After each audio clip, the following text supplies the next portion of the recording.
Tarbiyah Sunnah Channel. Lillah, nyunnah, merenah. Yuk belanja di Tarbiyah Sunnah Mart. Dengan belanja di Tarbiyah Sunnah Mart, Anda turut berpartisipasi dalam dakwah yang diselenggarakan YTS. Bismillahirrahmanirrahim. Assalamualaikum warahmatullahi wabarakatuh. Alhamdulillah wassalatu wassalamu ala Rasulillah wa ala alihi wa ashabihi wa mawalah wa man tabi'ahum bi ihsanin ila yaumil qiyamah. Wa ba'd. Hadirin jamaah Masjid Agung Al-Ukhuwah Bandung yang Allah muliakan. Alhamdulillah kita kembali berjumpa melanjutkan bahasan kitab Tauhid. Hari Jumat 2 pekan yang lalu kita sudah menjelaskan tentang kemaksuman para nabi. Sekarang kita lanjut kepada pembahasan bahwa agama semua nabi adalah sama. Dari mulai Nabi Adam alaihissalatu wassalam sampai Nabi Muhammad alaihissalatu wassalam, semuanya sama, yaitu Islam. Termasuk agama Nabi Isa dan para pengikutnya adalah Islam. Termasuk agama Nabi Musa alaihissalatu wassalam juga Islam. Berdasarkan keterangan dari Allah Azza wa Jalla yang menyatakan bahwa seluruh nabi agamanya Islam. Allah berfirman dalam surah Asy-Syura ayat yang ke-13, "Syara'a lakum minad din ma wassa bihi Nuhan walladzi auhayna ilaik wa ma wassayna bihi Ibrahim wa Musa wa Isa an aqimud din fala tatafarraqu fih." Allah telah mensyariatkan agama bagi kamu.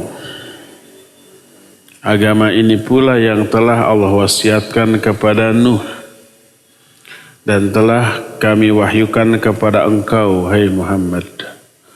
Agama ini pula yang telah kami wasiatkan kepada Ibrahim, kepada Musa, kepada Isa. Jadi semuanya agama sama. Lalu Allah berfirman, tegakkan oleh kamu agama ini dan jangan kamu berpecah belah di dalamnya. Ini menunjukkan agama para nabi yang tadi disebut itu adalah sama. Al-Mu'minun ayat 51 dan 52 juga menyatakan,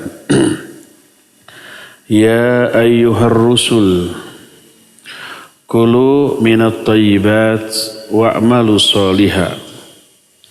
Inni bima ta'maluna alim. Wa inna hadhihi ummatukum ummatan wahidah wa ana rabbukum fattaqun. Hai para rasul, diseruan Allah kepada semua rasul sama. Makan oleh kalian dari makanan-makanan yang baik dan beramal solehlah kalian.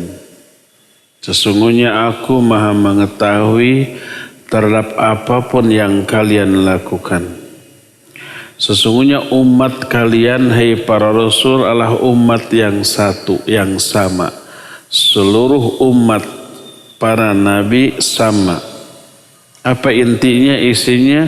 Ana rabbukum fattaqun, akulah Rabb kalian. Maka hendaklah kalian bertakwa hanya kepadaku. Dipertegas oleh sabda Nabi SAW dalam hadis sahih riwayat Imam Bukhari dan Imam Muslim dalam sahihnya, diterima dari Abu Hurairah radhiyallahu an, berkata Nabi alaihi salatu wasallam, inna ma'asyiral anbiya dinuna wahid wal anbiya'u ikhwatul allat. Sesungguhnya kami golongan para nabi, seluruh agama kami sama, yaitu Islam. Dan para nabi itu adalah saudara-saudara dari ibu yang berbeda.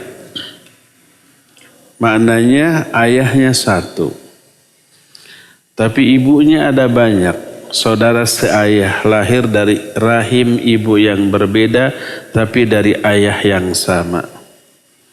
Makna ayah di sini adalah tauhid. Seluruh nabi menyuruh kepada tauhid.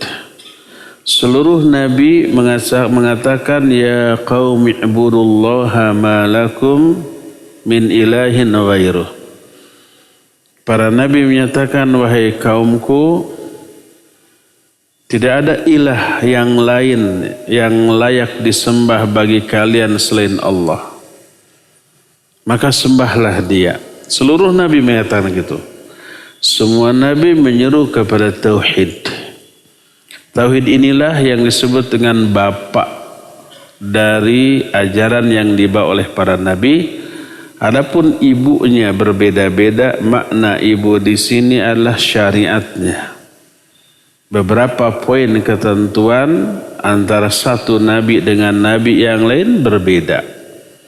Di zaman Nabi Musa, kalau orang berdosa mau tobat harus bunuh diri. Fatubu ila bari'ikum waqtulu anfusakum.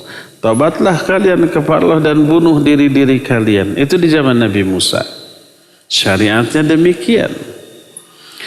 Di zaman Nabi Muhammad SAW, kalau mau tobat nggak boleh bunuh diri. Kalau tobat bunuh diri bukan menghapus dosa, malah nambah dosa. Di zaman nabi-nabi sebelumnya boleh menghormat kepada orang lain dalam bentuk bersujud. Malaikat disuruh sujud kepada Nabi Adam oleh Allah. Tapi dengan niat menghormat, bukan beribadah. Demikian juga Nabi Yusuf dan saudara-saudaranya bersujud kepada ayahnya.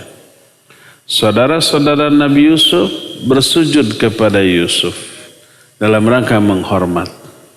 Saat itu dibolehkan. Tapi syariat di zaman Nabi SAW kalau mau menghormat kepada orang lain tidak boleh dengan cara bersujud. Berkata Nabi SAW, "Lau kuntu amiran ahadan ayyasjuda li ahadin, la amartul mar'ata litasjuda li zawjiha li admi haqqihi alaiha." Seandainya aku berhak menyuruh seseorang untuk sujud kepada orang lain, seandainya dibolehkan nih, pasti akan aku perintahkan para wanita untuk sujud kepada suami mereka masing-masing.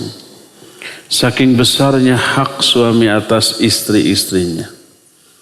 Kalau boleh disuruh sujud, tapi karena nggak boleh maka tidak diperintahkan. Maka syariat di zaman Nabi SAW melarang orang untuk sujud kepada orang lain sekalipun bukan untuk ibadah, tapi untuk menghormat, maka tetap tidak boleh. Kalau kekeh gimana? Menghormat dengan cara sujud. Apa syirik? Kalau niatnya menghormat tidak syirik. Tapi dia maksiat karena melanggar perintah Nabi SAW. Tapi kalau sujud dalam rangka beribadah, menyembah kepada sesama makhluk, syirik. Pelakunya musyrik, murtad, keluar dari Islam. Adapun kalau sujud dalam rangka menghormat, pelakunya tetap muslim, tapi muslim yang ahli maksiat. Adapun sujud bukan karena menghormat, bukan juga karena beribadah atau menyembah kepada sama makhluk, tapi ada keperluan, ada kebutuhan, maka dibolehkan. Seperti contoh umpamanya seorang anak duduk di kursi atau ibu ayahnya duduk di kursi lalu anak koinnya jatuh atau barangnya jatuh ke kolong kursi yang diduduki oleh ayahnya, lalu dia mau mengambil sambil apa? Sujud ya, ngadepong begitu, nongging di hadapan ayahnya. Itu mah ada hajah, ada keperluan. Maka bukan dalam rangka menghormat, bukan dalam rangka menyembah, tapi lil hajah, karena ada keperluan, maka boleh itu mah, tidak apa-apa. Seorang ibu melihat anaknya pakaiannya, celananya melorot ke bawah. Lalu oleh ibu diangsrodkan,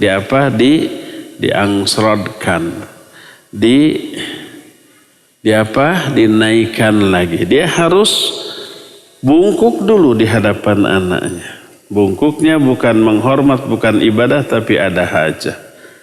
Atau mungkin anaknya didudukan di kursi, lalu oleh si ibu dipakaikan sepatunya, kaos kakinya. Posisi si ibu sampai tapak deku, sampai berlutut. Itu bukan dalam rangka menyembah, bukan dalam rangka menghormat, tapi ada keperluan. Maka boleh, nggak apa-apa kalau begitu mah. Yang terlarang adalah sujud dalam rangka menghormat, maka itu maksiat. Kalau dalam rangka beribadah atau menyembah, maka itu syirik dan pelakunya bisa murtad, keluar dari Islam. Tapi zaman baheula sujud dalam rangka menghormat dibolehkan. Itu syariat. Jadi ada banyak syariat yang berbeda antara syariat satu nabi dengan nabi yang lain. Syariat itu dianggap ibunya. Ibu para nabi berbeda-beda, bapaknya satu. Bapaknya adalah tauhid, mengajak manusia hanya beribadah kepada Allah, adapun syariatnya berbeda-beda. Inilah yang dimaksud dengan ucapan Nabi SAW, inna ma'asyiral anbiya dinuna wahid. Kami golongan para nabi, agama kami satu. Wal anbiya ikhwatun lil annat. Para nabi itu adalah saudara-saudara dari ibu-ibu yang berbeda, tapi dari satu bapak yang sama. Tauhidnya sama walaupun syariatnya berbeda-beda. Jadi agama seluruh nabi adalah Islam. Karena Allah tidak menerima agama lain sejak baheula sampai sekarang kecuali Islam. Inna dina indallahil Islam. Agama yang diridhoi di sisi Allah hanyalah Islam. Wa may yabtaghi ghairal islami dinan fala yuqbala min wa huwa fil akhirati minal khasirin. Siapa orang yang mencari agama selain Islam, Allah tidak akan terima. Dan dia di akhirat kelak termasuk orang yang rugi. Apa makna dari Islam? Makna dari Islam adalah al-istislamu lillahi bitauhid wal inqiyadu lahu bitta'at wal khulusu minasyirki wa ahli. Islam itu adalah pasrah, sumerah kepada Allah dengan cara mengesahkannya, tunduk dan patuh dalam bentuk mentaatinya, dan menjauhkan diri dari syirik dan para pelakunya. Itulah makna Islam sebagai agama seluruh para nabi. Pertama, al-istislamu lillahi bitauhid. Berserah diri hanya kepada Allah dengan mengesahkannya. Wal inqiyadu lahu bitta'ah, dan tunduk kepadanya dengan mentaati seluruh aturannya. Wal khulus minasyirki wa ahli, dan berlepas diri dari perbuatan syirik dan para pelakunya. Lalu Allah pun merinci dalam banyak ayat tentang nabi-nabi satu persatu ketika menyebut agama mereka. Allah berfirman tentang Nabi Nuh. Dalam surah An-Naml ayat 91 berkata Nabi Nuh, wa umirtu an akuna minal muslimin. Aku diperintah agar aku termasuk orang-orang muslim. Siapa yang merintahkannya? Tentu saja Allah Azza wa Jalla. Ini Nabi Nuh. Aku diperintah untuk menjadi seorang muslim. Demikian juga tentang Nabiullah Ibrahim alaihissalatu wassalam. Allah berfirman dalam surah Al-Baqarah 131. Idh qala lahu rabbuhu aslim. Qala aslamtu li rabbil alamin. Ingat, ketika Allah berfirman kepada Nabi Ibrahim, Islamlah kamu. Maka berkata Nabi Ibrahim, aslamtu li rabbil alamin. Aku Islam kepada Rabbul alamin. Kepada penguasa semesta alam. Kepada Allah. Islam kepada Allah maknanya berserah diri kepada Allah. Tunduk dan patuh kepadanya dengan mentaati seluruh aturannya. Menjauhkan diri dari syirik dan para pelakunya. Berfirman Allah tentang Nabiullah Musa alaihissalatu wassalam yang Allah tuangkan dalam surah Yunus ayat 40 ayat 84. Kata Allah, wa qala tentang Nabi Musa ya, wa qala Musa ya qaumi in kuntum amantum billah fa'alaihi tawakkalu in kuntum muslimin. Berkatalah Musa kepada kaumnya, hai kaumku, kalau kalian benar-benar beriman kepada Allah, maka bertawakallah kalian hanya kepadanya kalau kalian benar-benar muslim. Kalau muslim sebagai aplikasi nyata dari keimanan kalian kepada Allah, tawakallah hanya kepada Dia. Nabi Musa dalam ayat ini menyatakan pemeluknya adalah orang-orang muslim yang harus bertawakal hanya kepada Allah Azza wa Jalla. Termasuk Nabi yang diklaim sebagai anak Allah. Yaitu siapa? Nabi Isa alaihi salatu wassalam. Beliau muslim. Pengikut-pengikut setianya juga muslim. Bukan Kristen. Allah berfirman dalam surah Al-Maidah 111. Wa idh auhaitu ilal hawariyina an aminu bi wa bi rasuli qalu amanna washhad bi annana muslimun. Kata Allah, ingat ketika aku mewahyukan kepada kalangan Hawariyin melalui Nabi Isa. Hawariyin ini siapa? Para sahabat Nabi Isa. Manusia terbaik di kalangan umat Nabi Isa. Manusia terbaik di kalangan umat Nabi SAW siapa? Para sahabatnya. Manusia terbaik di setiap zaman itu nabinya masing-masing. Manusia terbaik setelah nabinya adalah para sahabat dari nabi tersebut. Nah, para sahabat Nabi Isa namanya Hawariyin. Kata Allah, ingat ketika aku mewahyukan kepada Hawariyin melalui Nabi Isa, an aminu bi wa bi rasuli, hendaklah kalian semua beriman kepadaku dan kepada utusanku yaitu Isa. Berkatalah Hawariyin, amanna, kami beriman, washhad bi annana muslimun, dan saksikan bahwa kami adalah orang-orang muslim. Pengikut setia Nabi Isa adalah orang-orang muslim. Demikian juga firman Allah di dalam surah Al-Maidah secara umum menyatakan seluruh nabi adalah muslim. Kata Allah dalam Al-Maidah ayat 44, yahkumu bihan nabiyuna alladzina aslamu lilladzina hadu. Kata Allah Azza wa Jalla, telah menghukum dengan kitab Allah seluruh para nabi yang semuanya sudah Islam. Seluruh nabi sudah Islam.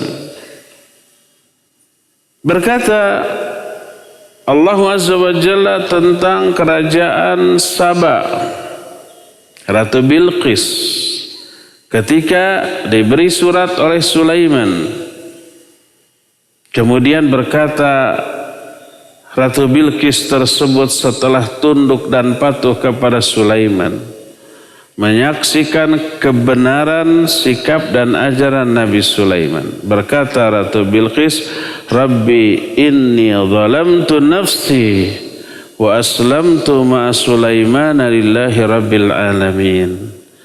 Ya Allah, aku telah zalim kepada diriku sendiri. Sebelumnya kan mereka dan bala tentaranya menyembah kepada matahari. Dimata-matai oleh burung hudhud. Oh, mereka penguasa yang dahsyat dengan kekuatan pasukan yang besar. Sayang menyembah matahari. Padahal kerajaannya sejahtera. Tapi kok tidak menyembah Allah? Lalu diberi surat oleh Nabiullah Sulaiman. Kemudian ringkasnya cerita, tunduk dan patuh kepada Sulaiman. Berkata Ratu Bilqis, Rabbi inni zalamtu nafsi wa aslamtu ma'a Sulaimana lillahi rabbil alamin. Ya Allah, aku telah zalim kepada diriku sendiri. Dan sekarang aku Islam bersama-sama Sulaiman kepada Allah Rabbul Alamin. Dan banyak lagi ayat-ayat lain yang menunjukkan para nabi sebelumnya seluruhnya agamanya sama, yaitu Islam. Karena makna Islam adalah al-istislamu lillahi bitauhid wal inqiyadu lahu bitta'at wal khulusu minasyirki wa ahli. Islam itu pasrah kepada Allah dengan cara mentauhidkannya, tunduk dan patuh kepadanya dengan cara mentaati aturannya, dan membersihkan diri, menjauhkan diri dari perbuatan syirik dan para pelaku dari syirik tersebut. Semuanya Islam, dan itulah makna Islam. Jadi nama agama ini tidak dinisbatkan kepada nama orang yang menyebarkannya atau kepada tempat asal penyebaran agama itu. Beda dengan agama-agama lain, rata-rata dinisbatkan kepada orangnya atau kepada tempat tumbuh berkembangnya agama tersebut. Kita tahu ada agama Zoroaster, nisbat kepada Zarathustra. Kita tahu ada agama Kristen, nisbat kepada Kristus. Agama Yahudi nisbat kepada Yehuda. Agama Hindu nisbat kepada Hind, India. Agama Buddha nisbat kepada Buddha, Siddhartha Gautama. Semua agama lain nisbat kalau enggak ke orang, ke tempat. Adapun Islam tidak dinisbatkan kepada nama orang yang menyebarkannya. Namanya Muhammad sallallahu alaihi wasallam. Islam ke Muhammad jauh, nggak ada hubungan dari segi kata dan maknanya. Atau tidak ada nisbat ke tempat tumbuh berkembangnya agama ini, Mekah atau Madinah, tidak. Islam ke Mekah, ke Madinah itu nggak ada hubungannya dari segi kata dan makna. Karena Islam bukan agama bikinan manusia. Islam bukan produk akal manusia, produk budaya suatu tempat atau satu komunitas. Tidak, Islam ini wahyu dari Allah Subhanahu wa Ta'ala, bukan bikinan orang yang namanya Muhammad bin Abdullah alaihi salatu wasallam, bukan, tapi wahyu dari Allah Subhanahu wa Ta'ala. Walhasil Islam adalah agama seluruh para nabi. Intinya sadrah pasrah kepada Allah dengan mengesahkannya. Siapa yang pasrah taat kepada Allah, di samping itu dia juga pasrah dan taat kepada selain Allah, dia musyrik. Musyrik itu menduakan penyembahan, menduakan ketaatan kepada Allah taat, kepada selain Allah taat, kepada Allah menyembah, kepada selain Allah juga menyembah. Musyriklah dia. Siapa yang tidak mau pasrah kepada Allah, tidak juga pasrah kepada selain Allah, dia mandiri, maka dia takabur. Takabur itu kecil tapi merasa besar. Takabbaro, merasa dirinya besar. Bahasa kita disebut gumede. Itu mah bahasa Sunda aja. Gumede itu orang kecil tapi merasa gede, gumede. Orang jelek merasa kasep, gumasep. Orang yang goreng patut merasa gelis, gumelis. Nah seperti itu. Orang bodoh merasa diri pinter, guminter. Orang kecil merasa diri gede, gumede. Bahasa Arabnya takabur. Sampai seperti Fir'aun menyatakan, ana rabbukumul a'la, aku Rabb kalian yang maha tinggi. Itu hanya ketakaburan. Walaupun hati kecilnya mengakui kebenaran dakwah Nabiullah Musa alaihi salatu wassalam. Hatinya iman tapi sikapnya menentang karena merasa gede, merasa takabur. Sebagaimana firman Allah tentang isi hati Musa dan isi hati Fir'aun dan bala tentaranya. Saya tadi mengatakan hati Fir'aun mengakui, bukan perkiraan saya tapi wahyu Allah. Dalam Al-Quran Allah menyatakan wajahadu biha wastaiqanatha anfusuhum zulman wa uluwa. Mereka menentang kepada dakwah Nabi Musa. Wastaiqanatha anfusuhum, tapi hati-hati mereka meyakini kebenarannya. Kalau kita tahu hati Firaun, enggak, tapi Allah yang tahu. Wallahu alimun bidzatis sudur. Allah itu tahu isi dada-dada manusia. Termasuk isi hati Firaun. Walaqad khalaqnal insan wa na'lamu ma tuwaswisu bihi nafsuh. Wa nahnu aqrabu ilaihi min hablil warid. Kami yang menciptakan manusia dan kami tahu apa yang dibisikkan oleh hati-hati mereka. Kami lebih dekat kepada mereka daripada urat leher mereka sendiri. Allah tahu. Makanya Allah bongkar tuh keyakinan Fir'aun. Wajahadu biha. Fir'aun itu dan bala tentaranya menolak dakwah Nabi Musa. Wastaiqanatha anfusuhum. Hati-hati mereka meyakininya. Kenapa? Zulman wa uluwa. Karena zalim dan merasa diri tinggi. Sombong, takabur. Sampai mengatakan, ana rabbukumul a'la. Aku Rabb kalian yang paling tinggi. Jadi yang tidak mau taslim, pasrah, sadrah, sumrah kepada Allah karena ketakaburan. Islam kepada Allah mencakup pertama mentauhidkan Allah dalam beribadah. Kedua wa ayyuta'a wahdah. Taat hanya kepada Dia. Taatnya dalam bentuk gimana? Bi ayyuta'a fi kulli waqtin bi fi'li ma umira bihi fi dzalikal waqt. Taatnya itu dengan melaksanakan atau mentaatinya di setiap waktu dengan mengerjakan apa yang diperintahkan di waktu tersebut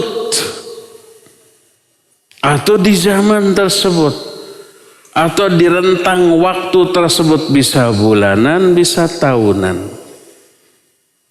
Seperti contoh umpamanya, di awal-awal Islam, kaum muslimin ketika sholat bukan menghadap ke Ka'bah. Kiblatnya itu Baitul Maqdis di Palestina. 6 bulan tuh. Setelah sholat menghadap Baitul Maqdis, turun ayat yang memerintahkan kaum muslimin sholat dengan berkiblat ke mana? Ke Ka'bah. Walaupun dua perbuatan ini berbeda. Satu ke Baitul Maqdis, satu ke Ka'bah, tapi dua-duanya atas perintah Allah. Dua-duanya Islam. Ketika 6 bulan pertama sholat menghadap Baitul Maqdis, itulah amalan dari ajaran Islam yang tidak diterima sholat selain ke Baitul Maqdis di kala itu. Tapi ketika turun perintah untuk menghadap ke Ka'bah di Mekah sebagai kiblat di dalam sholat, maka wajib semuanya taat atas perintah Allah tersebut. Lalu menghadaplah ke kiblat, ke Mekah, karena di sanalah Ka'bah sebagai kiblatnya kaum muslimin. Jadi kaum muslimin para sahabat di 6 bulan pertama menghadap Baitul Maqdis, itulah Islam. Setelah 6 bulan berlalu lalu diperintahkan ke Ka'bah yang ada di Mekah, itulah juga Islam. Dua-duanya tidak keluar dari Islam, walaupun ketika sholat menghadapnya berbeda karena waktu berbeda. Maka agama adalah ketaatan. Ketika 6 bulan pertama sholat menghadap Baitul Maqdis, itu ibadah kepada Allah. Setelah itu sholat menghadap ke Ka'bah, itu ibadah kepada Allah. Kalau saat itu 6 bulan pertama menghadap ke Ka'bah nggak sah. Kalau sekarang menghadap ke Baitul Maqdis juga tidak sah. Karena perintahnya sudah berbeda dari Allah Azza wa Jalla. Ya, berdasarkan hal itulah maka seluruh agama para nabi sama, satu, yaitu Islam, sekalipun syariatnya ada yang berbeda satu sama lain, tapi perbedaan syariat tersebut memang berdasarkan ketetapan Allah yang berlaku di waktu itu. Allah Azza wa Jalla telah mensyariatkan satu perintah di waktu tertentu karena hikmah tertentu. Lalu di waktu yang lain memerintahkan perintah lain karena hikmah yang lain lagi. Maka mengamalkan amalan yang mansukh sebelum ada nasikh adalah ketaatan kepada Allah. Bingung apa tidak? Ulangi. Mengamalkan amalan yang mansukh sebelum ada nasikh adalah ketaatan. Yang mansukh itu yang dihapus.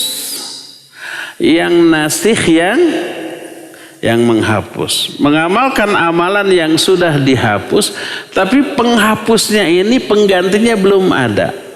Belum dimansukh berarti kan, maka ketika belum dihapus, belum dimansukh dilakukan, maka itulah ketaatan. Contohnya sholat tadi, di 6 bulan pertama kaum muslimin sholatnya menghadap ke Baitul Maqdis, ke Palestina, ke Masjidil Aqsa sana. Maka itu ketetapan satu, belum dimansukh. Belum dihapus ketetapan itu dan belum ada penggantinya, maka mengamalkan hal itu adalah ketaatan dan bagian dari agama ini.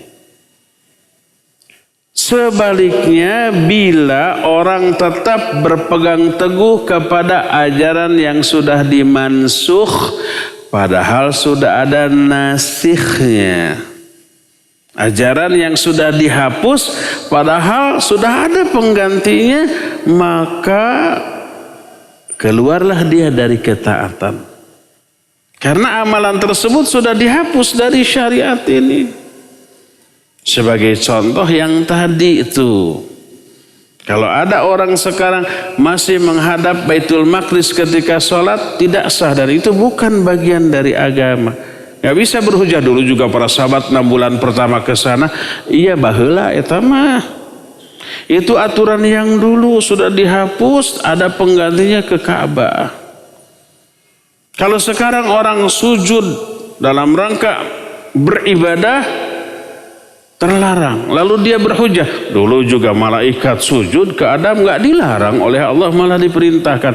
Nggak bisa, itu mah syariat zaman dahulu, sekarang sudah dimansuh. Tapi gini Nabi Yusuf tuh bersujud kepada bapaknya.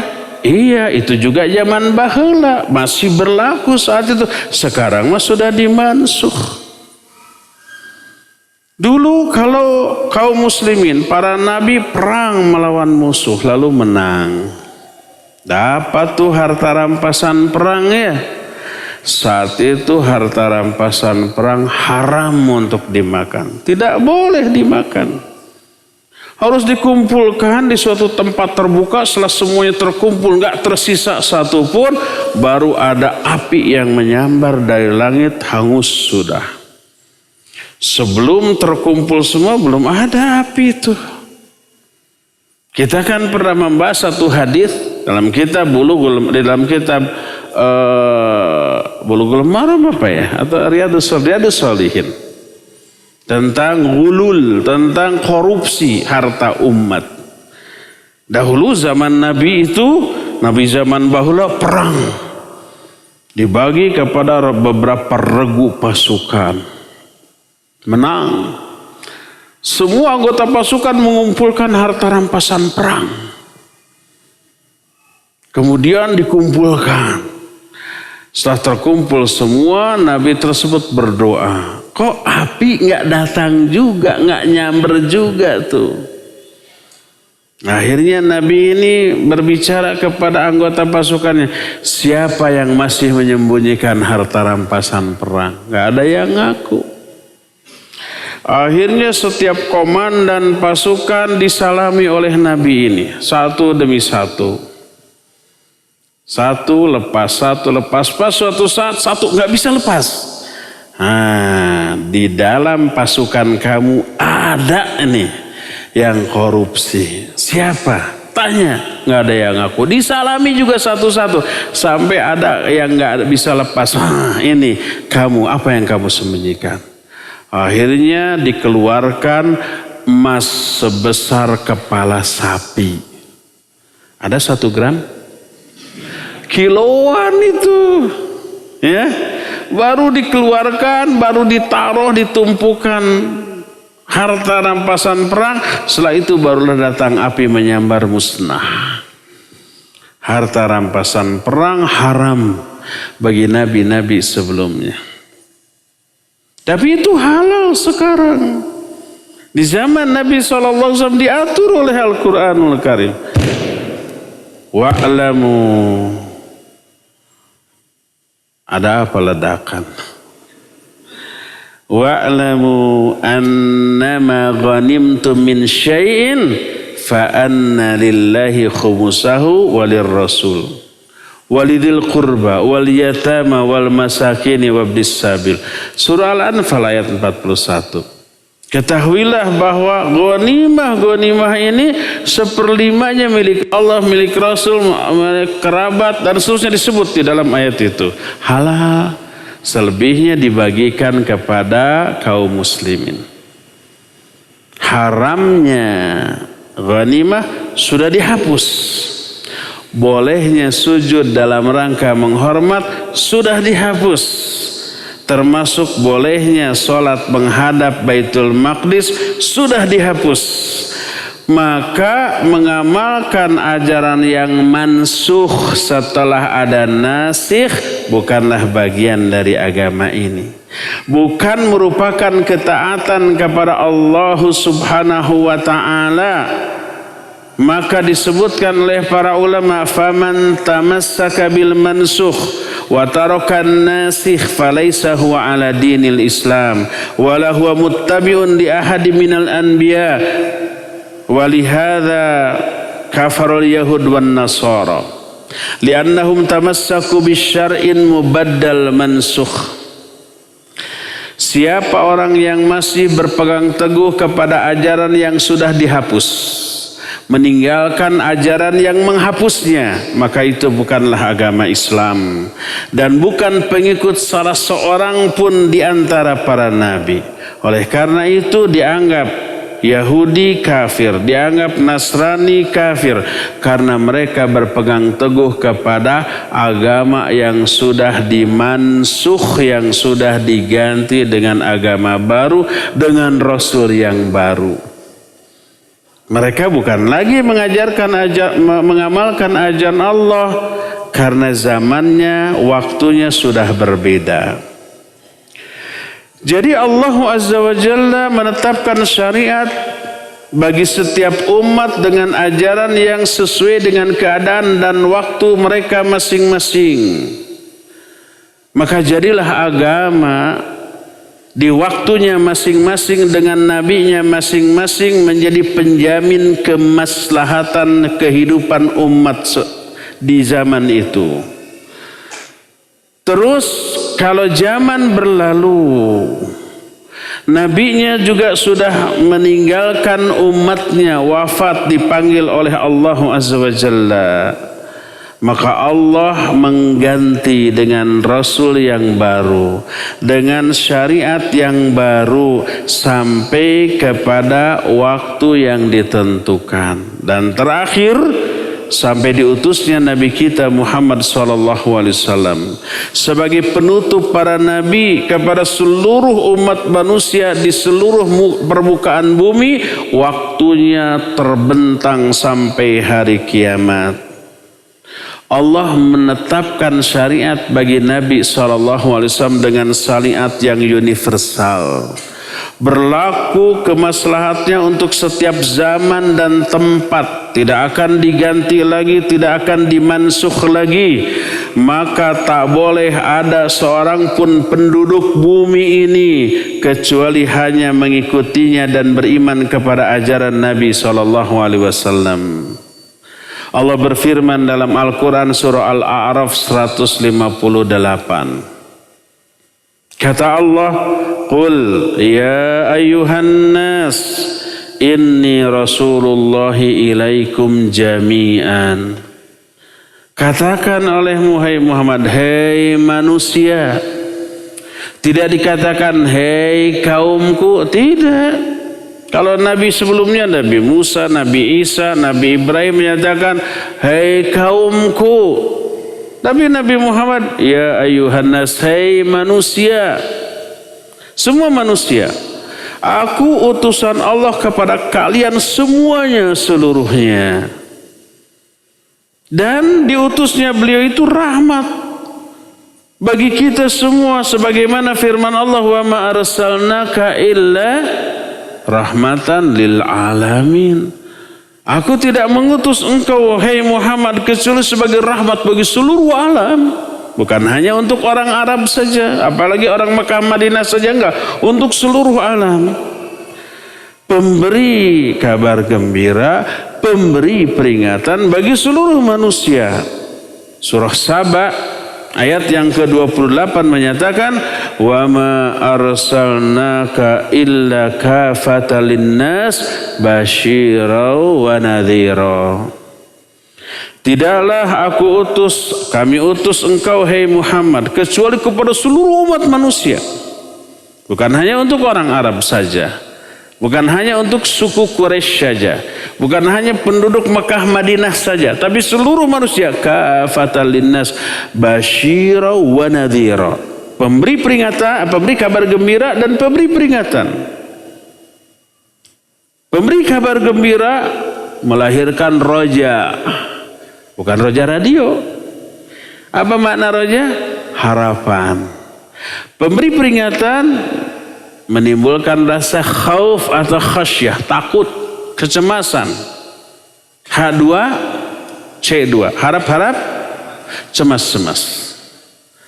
Para nabi atau Nabi Muhammad SAW memberi kabar gembira tentang apa? Tentang surga, tentang ridho Allah, tentang pahala, tentang rahmatnya, tentang keridhoannya, tentang seluruh yang Allah janjikan berupa kenikmatan dan kebahagiaan bagi orang-orang yang mentaatinya. Itu kabar gembira. Memberi peringatan dengan apa? Neraka, dengan azab, dengan laknat, dengan murkanya, dengan hal-hal yang sejenis itu, sehingga menimbulkan rasa takut. Perlukah rasa takut dimiliki oleh manusia? Bingit seperlunya. Rasa takut ini yang menjadi pengerem, ngerem dari semua yang Allah larang. Kenapa para pencopet tidak berani terang-terangan mencopet? Karena takut. Terang-terangan diketahui dihajar warga babak belur, dikepolisikan, dipenjara. Takut nggak? Takut. Makanya tidak berani terang-terangan. Kalau toh tidak terang-terangan, diam-diam sambil deg-degan, tegang. Gitu. Kenapa umpamanya orang-orang tidak berani makan sekenyangnya, kemudian leos. Leos itu apa? Pergi nggak bayar. Berani nggak? Nggak berani. Kenapa? Takut. Diteriakin maling. Dilaporkan ke polisi, itu orang makan seenaknya nggak bayar. Di penjara. Bisa babak belur dulu nggak? Iya mungkin. Lalu di penjara. Takut. Karena takut, orang nggak berani berbuat seenaknya. Rasa takut ini menjadi pengerem. Itu kepada orang. Apalagi kepada Allah Azza wa Jalla. Kenapa para wanita tidak berani membuka auratnya, padahal mengundang banyak pujian orang kalau cantik dan seksi? Kenapa nggak berani begitu? Karena takut risikonya diazab oleh Allah Azza wa Jalla. Kenapa kita rela subuh-subuh masih ngantuk, dingin, apalagi musim hujan, bangun, kemudian berwudu, kemudian pergi ke masjid sholat? Karena takut diazab kalau itu tidak dilaksanakan. Takut ini pengerem dari semua perbuatan keji dan maksiat. Orang yang takut lalu menahan diri dari hawa nafsunya, ini orang yang akan Allah bahagiakan di akhirat. Ayat Al-Quran, hadis itu banyak. Allah menyatakan, فَأَمَّا مَنْ خَفَّتْ مَقَامَ رَبِّهِ وَنَهَنْ نَفْسَ عَنِ الْهَوَى فَإِنَّ الْجَنَّةَ هِيَ الْمَأْوَى. Adapun orang yang takut kepada apa? Maqama Rabbihi. Takut kepada saat ketika dia berdiri di hadapan Allah pada hari kiamat. Takut dimurkai, takut diazab, takut dilaknat. Makanya dia tahan diri dia dari hawa nafsu ketika hidup di dunia. Bagi dia fa innahu jannatul ma'wa. Fa innahu jannatul ma'wa. Maka surga ma'wa tempat tinggal dia. Dua lagi surganya. Dalam Ar-Rahman Allah menyatakan, waliman khafa maqama rabbih jannatan fabi ayyi ala'i rabbikuma tukadziban. Bagi orang yang takut kepada Allah lalu dia menahan diri itu, bagi dia ada dua surga tuh. Ya. Rasul sallallahu alaihi wasallam bersabda, la yalijun nara man baka min khasyatillah. Tidak akan masuk ke dalam neraka orang yang menangis karena takut kepada Allah Azza wa Jalla. Jadi rasa takut itu luar biasa. Efek positifnya kepada manusia. Maka dengan adanya rasa takut, dia tunduk, taat, patuh, setia, pasrah, sadrah, sumrah kepada Allah Azza wa Jalla. Inilah fungsi Nabi sebagai nadhir, pemberi peringatan. Allah berfirman, "Wa ma arsalnaka illa kafatan linnas basyira wa nadhira." Tidaklah kami mengutus engkau kecuali kepada seluruh manusia, pemberi kabar gembira, pemberi peringatan. Memberi kabar gembira menimbulkan motivasi, support, karena diberi berita gembira, siapa yang taat diberi rahmat, siapa yang taat diberi keridhaan Allah, siapa yang taat diberi bidadari surga, siapa yang taat disediakan istana yang megah di surga dengan segala macam kenikmatan.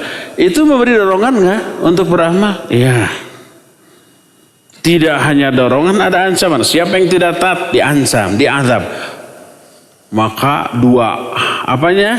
Daya dorongnya. Satu, karena adanya motivasi untuk beramal. Satu, karena ada ancamannya untuk dihukum. Menghindari hukuman dan semangat untuk meraih apa yang dijanjikan. Ini motivasi yang ganda, memberikan dorongan yang luar biasa besarnya untuk taat, beriman dan beramal soleh.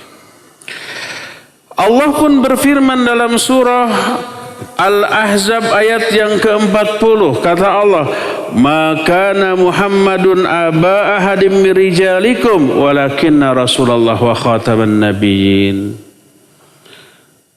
Muhammad itu bukan bapak salah seorang di antara kalian, tapi beliau adalah utusan Allah dan nabi penutup. Utusan penutup, nabi penutup. Gak ada rasul lain, gak ada nabi lain. Kalau ada yang ngaku nabi atau rasul, baik personal atau lembaga, dusta, bertolak belakang baik dengan ayat dengan hadis. Dalam hadis riwayat Imam Ahmad dengan sanad yang sahih, berkata Nabi SAW, innar risalata wan nubuwata qad inqata'at fala rasula ba'di wala nabiyya. Sesungguhnya tugas kerasulan dan tugas kenabian benar-benar sudah terputus. Maka tidak ada lagi rasul setelah aku dan tidak ada lagi juga nabi. Siapa yang mengaku ada rasul dan nabi setelah kematian beliau, itu nabi dan rasul yang palsu, baik personal ataupun lembaga. Sebab ada yang mengaku selain rasul palsu, ada lembaga kerasulan berupa lembaganya, bukan personalnya. Enggak ada. Fala rasulana ba'di wala nabiyya, huruf la nafi masuk kepada isim yang tidak bertanwin, menunjukkan segala macam jenis rasul. Fala rasula ba'di wala nabiyya. Enggak ada rasul dalam bentuk apapun, baik personal ataupun kelembagaan, keorganisasian yang seperti itu enggak ada. Nabi Muhammad SAW adalah penutup para nabi, yang tidak ada lagi nabi lain setelah beliau, dan juga penutup para rasul. Ayat-ayat yang Allah turunkan kepada Rasulnya Muhammad SAW di dalamnya mengandung khitab kepada seluruh makhluk. Khitab itu ditujukannya ucapan dalam ayat itu kepada seluruh makhluk, jin dan juga manusia, walaupun beda jenis, ada laki ada perempuan, beda bangsa, ada negara ini ada negara itu, ada bangsa Arab ada bangsa Ajam, ada bangsa, ada kulit putih, ada kulit hitam, ada kulit bule ataupun yang lain-lainnya. Semuanya berlaku di dalam kadar dan bentuk yang sama. Maka tidak ada aturan Islam yang khusus untuk orang Arab tapi tidak berlaku bagi orang Ajam, tidak. Keislaman orang manapun sama karena sumbernya sama, Quran Sunnah. Islam di Arab, Islam di Indonesia, Islam di Amerika, Islam di kutub, semuanya pasti sama. Karena Islam itu wahyu dan bukan budaya, dan tidak dipengaruhi oleh budaya setempat. Bukan budaya yang harus mewarnai agama, apalagi merubah agama menjadi budaya. Tapi budaya yang harus terwarnai oleh agama, budaya yang harus disesuaikan dengan agama, bukan agama yang harus dibedol, ditarik kayak karet, dipaksa-paksa agar sesuai dengan budaya setempat. Maka mengatakan ada Islam bangsa ini dan berbeda dengan Islam bangsa itu adalah pemaksaan agama harus disesuaikan dengan budaya setempat. Maka kalau begitu agama ini bisa berubah, bisa dianggap sebagai produk akal manusia, bukan wahyu Allah lagi. Itu mah di Arab, di Indonesia beda lagi Islam. Nah, loh, kok begitu? Ada Islam Nusantara, nanti ada Islam Sunda, ada Islam Jawa, ada Islam Bugis, ada Islam Batak. Karena budayanya beda-beda harus disesuaikan tuh. Semua agama, semua Islam harus disesuaikan dengan budaya masing-masing. Jadi Islam itu berbeda-beda. Nggak akan bersatu tuh kalau begitu mah ya. Karena budaya produk manusia, olah akal dan olah rasa manusia, dan budaya satu tempat dengan tempat lain sama apa tidak? Tidak, bahkan banyak budaya yang bertolak belakang, berbenturan. Satu perbuatan di budaya tertentu disebut menghormat, di budaya lain disebut menghina. Coba umpamanya, pegang jenggot orang Sunda, dagunya dipermainkan. Kalau dia lagi pegang golok bisa langsung dicabut, goloknya itu bisa langsung ditebas tuh. Karena dianggap apa? Menghina.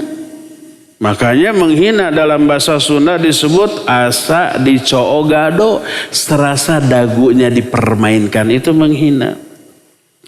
Tapi kalau mengulus jenggot dilakukan ke orang-orang Timur Tengah, lagi marah, dijenggut jenggotnya, syukron ya akhi ya habibi. Senang mereka. Bertolak belakang enggak itu? Ya, bertolak belakang. Itu budaya tuh. Sekarang agama Islam mau dibedol, dipaksa, ditarik, disesuaikan dengan budaya setempat. Enggak bisa, terbalik. Bukan produk akal manusia yang menjadi patokan utama, lalu agama sebagai wahyu Allah harus disesuaikan dengan kehendak budaya.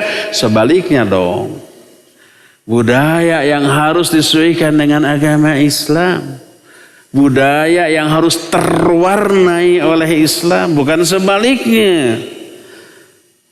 Karena budaya adalah produk manusia, sedangkan agama ini adalah wahyu dari Allah Subhanahu wa ta'ala.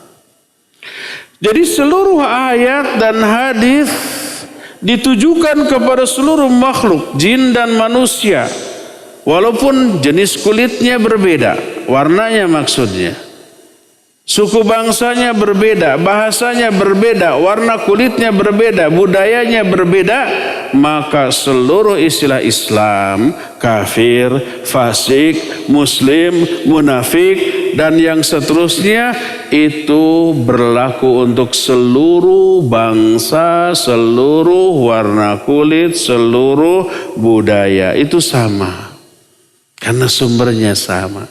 Tidak bisa ini kalau orang Arab yang menyatakan begini atau yang melakukan begini pahala. Kalau orang Jawa mau bisa berdosa. Nggak bisa, sama. Perbuatannya sama, dihukumi sama dalam ajaran Islam. Ya, dari sinilah kita mengetahui bahwa Al-Quran dan As-Sunnah berlaku universal. Bagi seluruh zaman, seluruh tempat, seluruh bangsa dan suku bangsa, seluruh manusia dengan bahasa yang berbeda, warna kulit yang berbeda, adat istiadat yang berbeda, seluruhnya diberlakukan aturan Al-Quran dan As-Sunnah kepada mereka.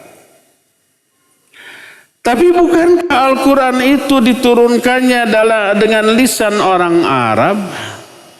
Betul, Al-Quran diturunkan dengan lisan orang Arab hanya li ajli tabligh, dalam rangka hanya untuk menyampaikan.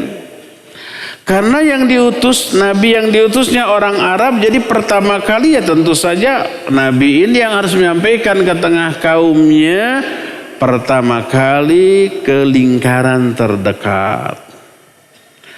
Kemudian melalui sahabat-sahabatnya, melalui murid-muridnya, Islam ini disampaikan, disebarkan kepada seluruh umat. Walaupun sampai ke keluar dari kalangan bangsa Arab.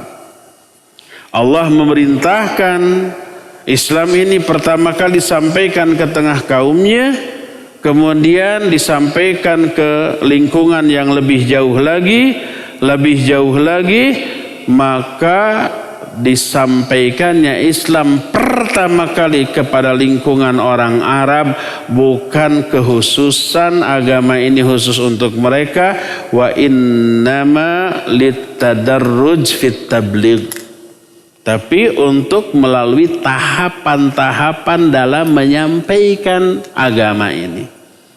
Tahapan pertama tentu saja ke lingkungan yang terdekat kan, keluarga dulu. Nabi Muhammad SAW sebelum diperintahkan mendakwahi orang umum, keluarga dulu.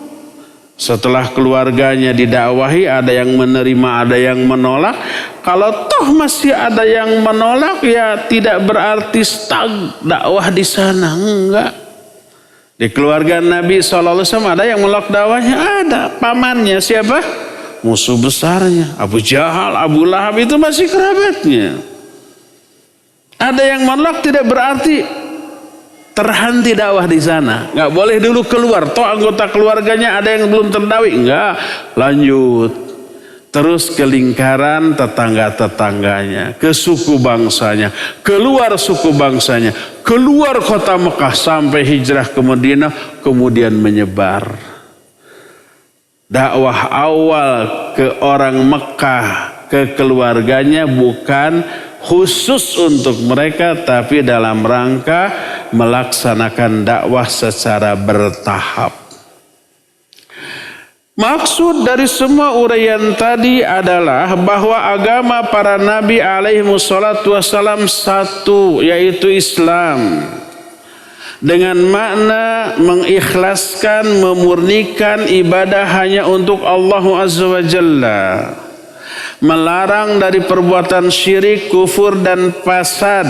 Sekalipun syariatnya berbeda-beda, tergantung dari situasi dan kondisi, sampai ditutup ini agama dengan diutusnya Rasul terakhir, yaitu Muhammad sallallahu alaihi wasallam. Yang risalahnya umum untuk seluruh makhluk, jin ataupun manusia, orang Arab ataupun orang Ajam, dan terbentang waktunya sampai tiba hancurnya alam jagat raya. Maka Islam setelah kelahiran Nabi SAW dan setelah wafatnya beliau tidak pernah berubah, tidak diganti, apalagi dihapus, dimansuh. Dan Islam ini selalu maslahat diterapkan di setiap tempat, di setiap zaman, di setiap waktu, di setiap kondisi dan situasi. Maka tidak lagi Nabi setelah beliau alaihi salatu wassalam sampai kiamat tiba. Maka para pelanjutnya bukan lagi Nabi atau Rasul. Para pelanjutnya adalah disebut para duat, para penyeru kepada ajaran Nabi SAW ini. Terdiri dari kalangan para sahabat, para ulama, ulama tabi'in, tabi'ut tabi'in, dan ulama-ulama setelahnya, dan orang-orang yang berilmu setelahnya. Berdasarkan hal itulah maka Nabi Muhammad SAW sebagai Nabi yang terakhir, beliau adalah penutup seluruh nabi, penutup dan penyempurna seluruh risalah, dan seluruh ajarannya berlaku sampai akhir zaman, di setiap waktu dan di setiap tempat.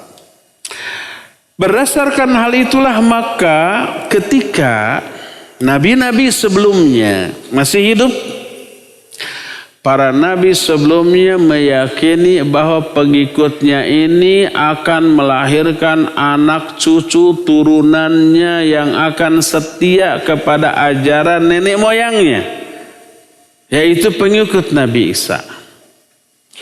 Sadar akan hari itu, beliau berpesan, dan seluruh nabi berpesan, kelak sepeninggal aku akan muncul seorang nabi yang datang setelahku, disebut namanya Ahmad atau Muhammad, maka ikuti dia.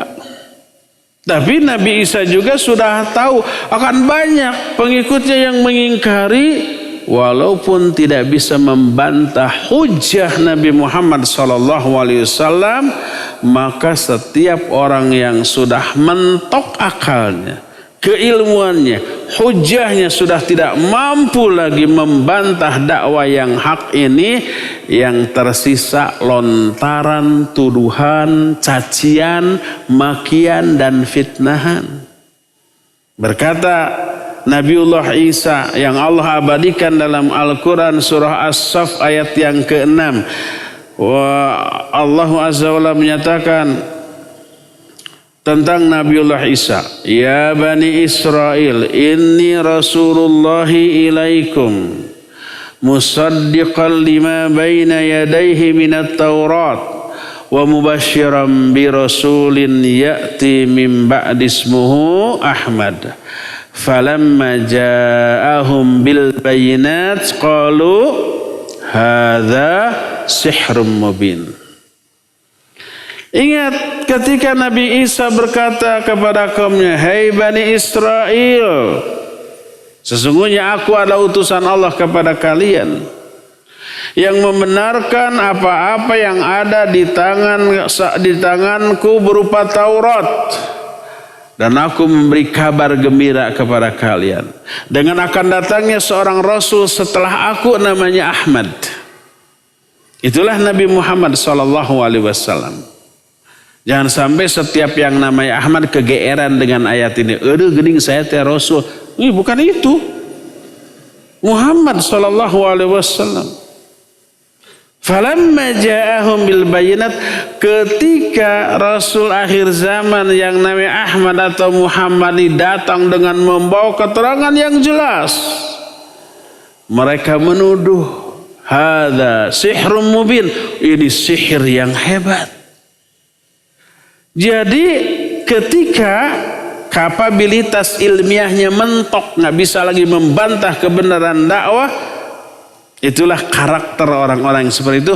Tuduhan yang terlontar, dituduhlah person yang menyampaikan dakwah ini, tuduhan itu. Nabi SAW dituduh apa? Tukang sihir. Hanya karena beliau bisa melakukan sesuatu yang tukang sihir juga nggak bisa melakukan. Hebat sihirnya, bisa membelah bulan dari kejauhan kan? Tuh belah bulan, dibelah dengan isyarat dengan tangannya dan benar-benar terbelah dua. Sihirnya hebat. Bukannya tunduk dan patuh dan percaya, tapi nuduh tukang sihir, nuduh pendusta, nuduh gila, nuduh pemecah belah persatuan bangsa Arab, nuduh ini dan nuduh itu. Tuduhan biasanya terlontar setelah ilmunya mentok, tidak bisa lagi membantah kebenaran dakwah. Dan ini terus menurun tuh kebiasaan itu. Sampai zaman sekarang kalau ada orang yang berdakwah kemudian hujahnya jelas, tidak bisa terbantah lagi, dituduh, oh ini antek Yahudi, oh ini antek-anteknya Zionis, oh ini digaji oleh pihak orang kafir, gajinya sebulan sekian juta. Tuduhan itu. Dan itu tasyabahat qulubuhum. Allah menyatakan hati, prinsip, cara berpikir mereka sama dengan orang-orang kafir. Ketika dakwah dengan hujah yang nyata, tidak terbantah secara ilmiah, yang terlontar hanyalah apa?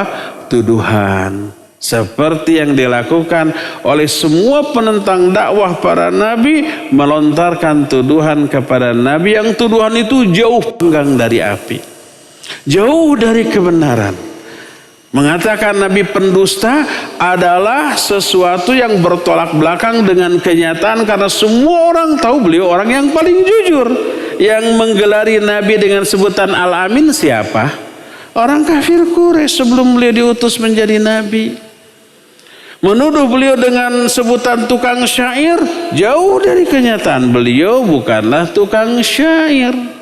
Menuduh beliau dengan sebutan tukang sihir, beliau adalah orang yang mengharamkan sihir, menganggap sihir ini kufur dan syirik karena meminta kepada selain Allah Azza wa Jalla dan seterusnya.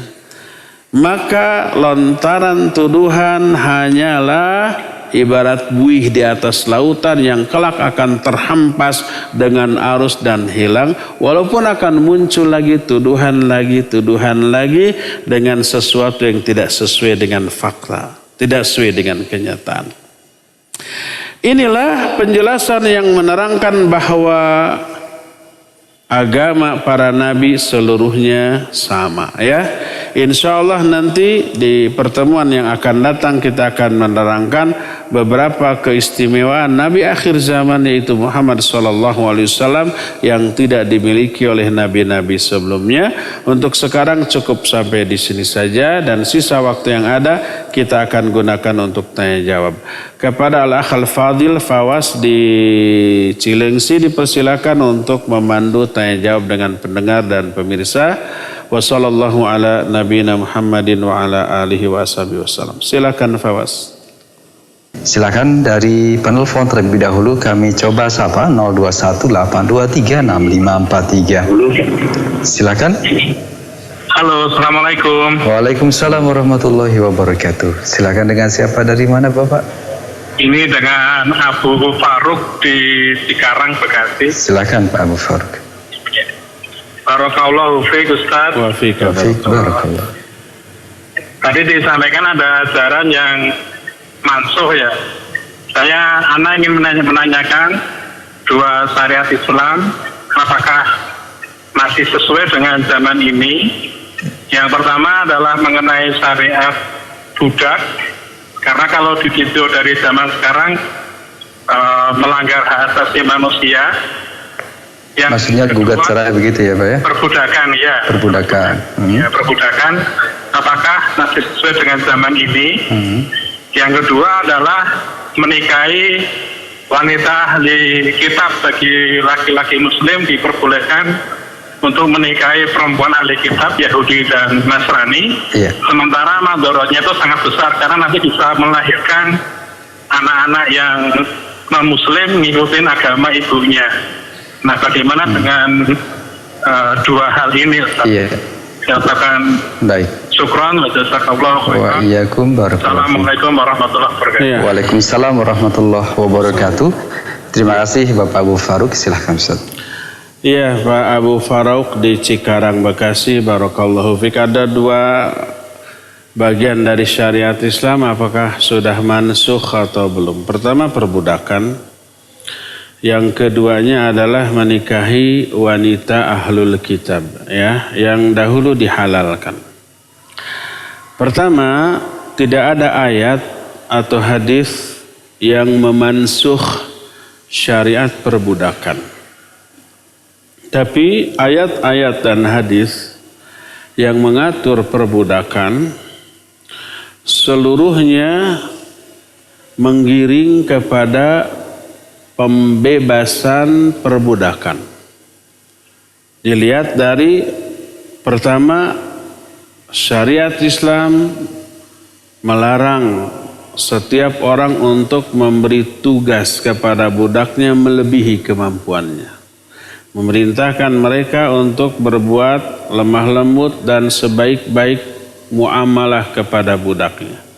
Kalau ada pelanggaran syariat, baik melakukan hubungan suami istri di siang hari di bulan Ramadan, salah satu dendanya adalah perbudakan. Ada sumpah yang dilanggar, salah satu dendanya adalah bebaskan perbudakan. Kemudian apabila seorang suami melakukan zihar kepada istrinya, bersumpah bertekad tidak akan menggauli istrinya, lalu ketika akan menggauli istrinya, salah satu syaratnya adalah bebaskan perbudakan. Lalu Allah pun menyatakan membebaskan budak itu sebaik-baik amal dan seterusnya. Itu semuanya menunjukkan upaya Islam untuk membebaskan status perbudakan. Kenapa tidak langsung dihapus? Karena Islam pertama datang ketika sistem perbudakan begitu kuat berurat akar di tengah kehidupan manusia saat itu. Itu pertama. Kedua, sistem perbudakan tidak mustahil akan muncul kembali suatu saat. Kalau umpamanya status atau syariat yang mengatur perbudakan sudah dihapus, lalu muncul kembali sistem perbudakan, maka umat Islam akan kehilangan tuntunan. Dan perbudakan lahir dari akibat terjadinya peperangan. Pihak yang kalah, yang masih hidup ditawan, diperlakukan sebagai budak. Kalau mau merdeka harus ditebus sama keluarganya atau kaumnya. Atau dia sendiri harus menebus dirinya dengan sejumlah uang yang disepakati. Kalau enggak, ya menjadi budak. Itu sudah menjadi kesepakatan bersama sejak baheula. Lahirnya perbudakan itu dari sana. Apakah peperangan akan mungkin muncul? Pasti suatu saat muncul. Sekarang juga beberapa negara banyak mengalami peperangan dengan negara lain. Bukankah sekarang ada PBB, ada HAM, ada segala macam? Sampai kapan itu bertahan? Suatu saat tak mustahil seluruh organisasi kemanusiaan dunia itu bubar sudah. Terjadi peperangan yang melibatkan banyak negara sudah tidak berlaku lagi. Lalu yang kalah diperbudak, muncul lagi perbudakan. Dan hadis-hadis tentang akhir zaman mengisyaratkan kelak perbudakan ini akan terjadi lagi. Sebagaimana hadis Jibril yang dikenal tentang Islam, iman, ihsan, lalu bertanya tentang hari kiamat. Islam dijawab, lahirlah rukun Islam. Bertanya tentang iman, dijawab, lahirlah rukun iman. Ditanya tentang ihsan, dijawab anta'budallah ka'annaka tarah fa illam takun tarah fa innahu yarak. Lahirlah rukun ihsan. Lalu ditanya akhbirni anis sa'ah. Beritahukan kepadaku tentang hari kiamat, kapan kiamat terjadi. Itu pertanyaan malaikat Jibril kepada Nabi SAW.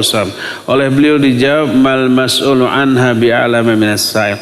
Orang yang ditanya tidak lebih tahu dari yang bertanya, sama-sama enggak tahunya. Lalu Jibril bertanya, fa akhbirni an amaratiha. Kalau begitu coba terangkan tanda-tandanya, tanda kiamat. Lalu beliau menjawab, salah satunya adalah antalidal amatu rabbataha. Kalau ada seorang hamba sahaya wanita melahirkan tuannya. Ini tanda kiamat. Berarti ini akan terjadi di akhir zaman. Belum tentu zaman kita mengalami, belum tentu, tapi nanti di akhir zaman. Para ulama ketika menerangkan hadis ini mengisyaratkan hadis ini menerangkan di akhir zaman kembali akan terjadi perbudakan. Dan perbudakan lahir akibat adanya apa? Perang. Nanti budak wanita berdasarkan nas ayat dan hadis yang sahih halal digauli oleh tuannya yang laki-laki. Ayatnya jelas dalam surah Al-Mu'minun, dalam surah Al-Ma'arij Allah menyatakan dengan lafaz yang sama, walladzina hum li furujihim hafizun illa ala azwajihim aw ma malakat aymanuhum fa innahum ghairu malumin. Orang mukmin itu orang yang memelihara faraj-faraj mereka, kecuali kepada dua orang.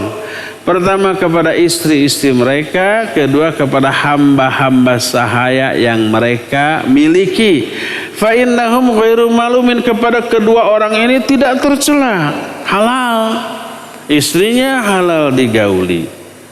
Budak wanitanya juga halal digauli. Al-Ma'arij juga lafadznya sama begitu. Hadis yang sahih Nabi SAW menyatakan, man tazawwaja imra'atan aw ishtara jariyatan falyakhud bin nasiyatiha. Siapa orang yang menikahi seorang wanita atau membeli seorang hamba sahaya wanita, dibeli itu, maka pegang ubun-ubunnya. Sudah dibeli menjadi milik bagi suaminya. Istri sudah dinikahi menjadi hak bagi suami. Sama-sama halalnya, pegang ubun-ubunnya. Lalu berdoa, Allahumma inni as'aluka min khairiha wa khairi ma jabalta alaih wa a'udzubika min syarriha wa syarri ma jabalta alaih. Nah itu, ya Allah, aku meminta kepada Engkau kebaikan wanita dan kebaikan yang Engkau tetapkan pada wanita ini. Dan aku berlindung kepada Engkau dari keburukan wanita dan keburukan yang Engkau tetapkan pada wanita ini. Sama doanya, sama perlakuannya, menunjukkan sama halalnya. Nah, lalu kalau wanita hamba saya digauli oleh tuannya hamil, melahirkan anak, anaknya merdeka dan dinisbatkan kepada ayahnya, kepada tuannya, tapi status ibunya tetap hamba sahaya. Ini yang disebut dalam ilmu fikih dengan sebutan umul walad. Nah, sehingga anaknya menjadi tuan bagi ibunya. Ibunya tetap hamba sahaya. Anaknya menjadi orang merdeka. Inilah yang dimaksud antalidal amatu rabbataha. Kalau ada seorang hamba sahaya wanita melahirkan tuannya. Ini maknanya. Dan ini akan terjadi di akhir zaman sebagai tanda kiamat. Islam tetap mengatur. Ayat dalam surah Al-Mu'minun dan surah Al-Ma'arij tadi tidak dimansuh, tidak dihapus. Itu kelak akan berlaku lagi ketika peradaban manusia kembali memberlakukan sistem perbudakan. Islam aturannya sudah jelas, sudah lengkap dan tidak dimansuh. Tapi aturan Islam menggiring pada sikap memperlakukan budak seperti manusia biasa. Tidak boleh dizalimi, tidak boleh diberi tugas melebihi kemampuannya, tidak boleh diabaikan hak-haknya dan dikondisikan untuk dibebaskan. Kalau ada aturan Allah yang dilanggar, hukumannya bebaskan budak. Kalau ada amalan yang paling baik, bebaskan perbudakan. Dan seterusnya begitu. Membebaskan budak adalah infak yang luar biasa besarnya. Tidak sekedar secara ekonomi, tapi juga secara kemanusiaan. Yang berbeda nilainya dengan infak dalam bentuk uang. Kalau uang hanya secara ekonomi, tapi dengan membebaskan perbudakan ya secara ekonomi karena budak memiliki harga dan mahal. Ya juga secara kemanusiaan. Nilainya double. Oleh karena itu sistem perbudakan tetap tidak dihapus. Tapi kan sekarang tidak ada perbudakan. Ya alhamdulillah. Tapi apakah yakin sampai akhir zaman tidak ada lagi perbudakan? Enggak. Hadis-hadis yang ada mengisyaratkan di akhir zaman kelak kembali terjadi sistem perbudakan. Tapi bukan umat Islam yang membuat dan menciptakannya. Bukan. Pasti bangsa lain yang kemudian Islam mengatur dengan aturan yang amat memanusiawikan para budak tersebut. Inilah poin yang pertama. Poin yang kedua ini menghabiskan seluruh waktu yang tersisa, satu pertanyaan ya. Apakah juga dimansuh tentang halalnya wanita ahlul kitab untuk dinikahi? Mengingat sangat banyak madarat yang timbul kalau orang Islam menikahi wanita ahlul kitab, Yahudi atau Nasrani ya. Ini juga sama, tidak ada ayat atau hadis yang memansuhnya. Adapun kalau madarat, adanya madarat dalam suatu amalan tidak menjadikan amalan tersebut dimansuh hukum asalnya. Karena apa? Jangankan ke ahlul kitab, ke sesama muslim menikahi wanita muslim, tapi wanita muslim itu fasik, matre, duniawi, tidak mementingkan agama, tapi dia masih sholat. Bagus nggak untuk dinikahi? Nggak bagus. Bakal liar nih suaminya. Ya, akhlaknya dipastikan yang seperti itu tidak akan mengikuti syariat Islam. Nggak bagus untuk dinikahi. Halal nggak kalau dinikahi? Halal, tetap boleh. Berkata Rasul SAW, tunkahul mar'ah li arba'in. Wanita umumnya dinikahi karena 4 hal. Di jamaliha, wali hasabiha, wali maliha, wali diniha. Pertama karena kecantikan. Kedua karena harta. Ketiga karena kehormatan keluarga, karena kebangsawanannya gitu, karena pangkatnya, karena jabatannya, karena status sosialnya yang tinggi. Dan yang keempat karena agamanya. Umumnya alasan laki-laki menikahi wanita karena 4 hal ini. Salah satu di antara 4 ini. Lalu advis, nasihat, tuntunan dari Nabi apa? Fadfar bidatid taribat siadak. Nikahi wanita karena agamanya. Jangan karena kecantikannya, jangan karena hartanya, jangan karena gelarnya, jangan karena status sosialnya, pangkat, jabatan, kekuasaan, jangan. Tapi nikahi karena agamanya. Kalau enggak, kalian rugi. Kalau enggak, kalian akan menderita. Kalau enggak, kalian akan terjerumus ke dalam murka Allah Azza wa Jalla. Menikahi wanita karena harta, karena kecantikan itu buruk, berisiko. Tapi apakah haram? Kalau menikahinya berarti berdosa? Tidak. Sah. Tetap bernilai ibadah. Cuma berisiko dalam kehidupan dunia sampai ke akhirat. Kalau tidak memilih karena agamanya. Itu juga berlaku bagi menikahi wanita-wanita ahlul kitab. Hukum asal tetap boleh halal. Tidak dianggap berzina setelah melakukan akad. Tapi berisiko, iya betul berisiko. Apa resikonya? Resikonya ya kebayanglah ya awet tapi rajit gitu. Kedua nanti anaknya akan berebut. Atau giliran anak pertama ikut bapaknya agamanya, anak kedua ikut ke ibunya. Terus begitu. Ketika Ramadan, ketika Idul Fitri, ketika mau umroh dan haji, berbeda keyakinan. Aduh liur lah. Ya pasti berisiko ya. Sama juga berisiko menikahi wanita muslim yang matre, wanita muslim yang fasik, wanita muslim yang tidak menomorsatukan agamanya. Hukum asal tetap boleh, halal dan tidak dianggap berzina. Tapi kalau resikonya sangat buruk, ya. Tapi tidak menghapus kehalalan dari segi hukumnya. Wallahu a'lam bishawab. Ya, cukup ya sampai di sini saja. Insyaallah kita akan lanjut di hari Jumat yang akan datang. Subhanakallahumma bihamdik asyhadu an la ilaha illa anta astaghfiruka wa atubu ilaik. Walhamdulillahirabbil alamin. Wassalamualaikum warahmatullahi wabarakatuh.